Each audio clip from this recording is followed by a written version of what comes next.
Industry में आने के बाद में कुछ ऐसे इंसिडेंट हुए थे जिनमें से एक का मैंने बहुत 10 साल पहले जिक्र किया था कि कुछ लोग ऐसे सोचते हैं कि वो पॉजेसिव हो जाते हैं। वो ये नहीं समझते हैं कि एक आदमी एक रीज़नेबल आदमी आपसे एक तमीज़ से पेश आ रहा है और आपके जो जिस तरह आप अपनी सीमाओं को लांघ रहे हैं, आपसे बिना रूड हुए आपको ये क्लियर कर रहा है कि ना करें, ऐसा ना करें। पर उसके बदले में अगर आप उसके बारे में इतना ख़राब लिख रहे हैं, लोगों को बोल रहे हैं साथ में काम नहीं करो, उस आदमी की वजह से आज भी एक आदमी मेरे से काम नहीं करता। वो बहुत बड़ा डायरेक्टर है वो आज तक, और वो डायरेक्टर इतना बड़ा डायरेक्टर है कि वो मेरे घर पे आके जब मुझे तकलीफ़ थी तो आके मेरे पैर में मैंने ऑस्टियोटॉमी करवाई थी, आए थे, तब उन्होंने मुझे खुद कहा था कि अगर मैंने आपसे गाना गवाया तो वो बुरा मान जाएगा और वो मर जाएगा, उसने कहा सुसाइड किया। इस तरीके से भी होता है लोग, और मुझे कोई फेंकने की ज़रूरत नहीं है।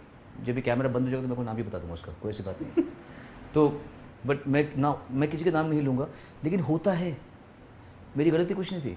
मेरी गलती ये थी कि मुझे किसी आदमी का I miss you, I love you या ऑब्सेसिव नेचर नहीं चाहिए, मुझे नहीं करना। मुझे I am a perfect hetero. Bollywood industry में आपको बहुत साल हो गए हैं, तो मतलब एक्टर्स की लाइफ में आप सेलिब्रिटी हैं, सेलिब्रिटीज़ की लाइफ में भी ऐसा कोई दौर आता है जब डिप्रेशन का दौर होता है? कभी आपकी लाइफ में आया? मुझे डिप्रेशन इन द सेंस, मेरा फेथ तो है काफ़ी।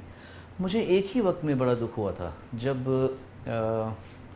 लव इन नेपाल जो मेरी फिल्म थी जिसके बारे में सबने अच्छा लिखा था, एक वही फिल्म थी जो उसके बारे में बहुत लोगों ने तारीफ़ की थी, वो फिल्म रिलीज़ नहीं हो पाई ठीक से, बहुत मतलब ऑलमोस्ट अनरिलीज रह गई वो। तब मेरा थोड़ा दिल टूटा था उस समय, क्योंकि मैं बहुत कमिटेड आदमी हूँ। जब मैं कुछ काम करता हूँ तो मैं जी तोड़ के, जी जान लगा के पूरा उसमें डूब जाता हूँ। ना डूबता तो शायद दुख ना होता।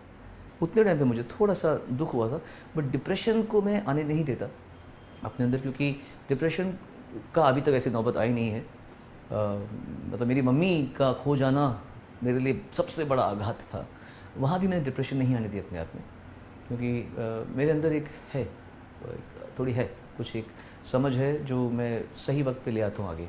तो I don't let myself go to depression. हाँ, दुख हो सकता है, वो तो मैं ह्यूमन बीइंग हूँ, and I allow myself that grief, but depression नहीं है। तो इन दिनों कश्मीर का माहौल चल रहा है, अभी बीजेपी और पीडीपी का गठबंधन टूटा इस तर्ज पे कि मतलब कश्मीर के साथ कोई समझौता नहीं।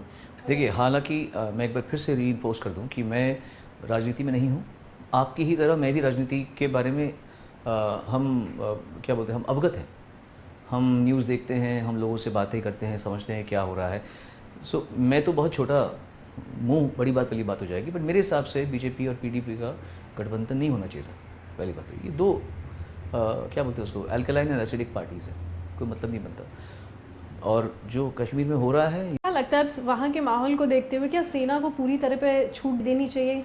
देखिए ये तो मेरे हिसाब से मैं सही इंसान नहीं होऊंगा इस बारे में कहते हुए, लेकिन मुझे ये बड़ा खेद हुआ कि मैंने औरंगज़ेब का जब वीडियो देखा ना, मेरे आंखों से आंसू आ गए कि एक इतना खूबसूरत सा बच्चा, और जो भी है ब्रेव फैमिली का था, और उसकी आंखों में डर नहीं था जो भी है। तो मुझे अच्छा लगा कि कम से कम उसने ये नहीं भीख नहीं मांगी अपने उसकी कि मुझे बचा लो, मुझे छोड़ दो, ये वो।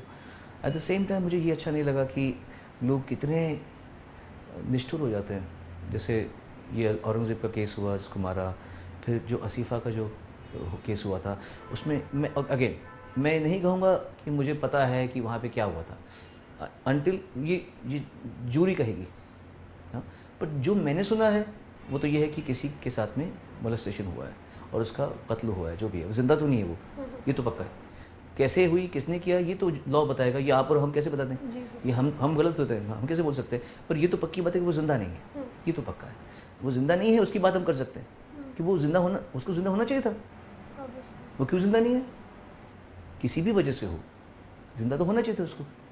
तो ये रॉन्ग है सब। और मैं समझता हूँ कि कहीं ना कहीं कुछ अच्छे लोगों को, कश्मीर में भी बहुत समझदार बुद्धिजीवी लोग होंगे, उनको ये भी समझना चाहिए कि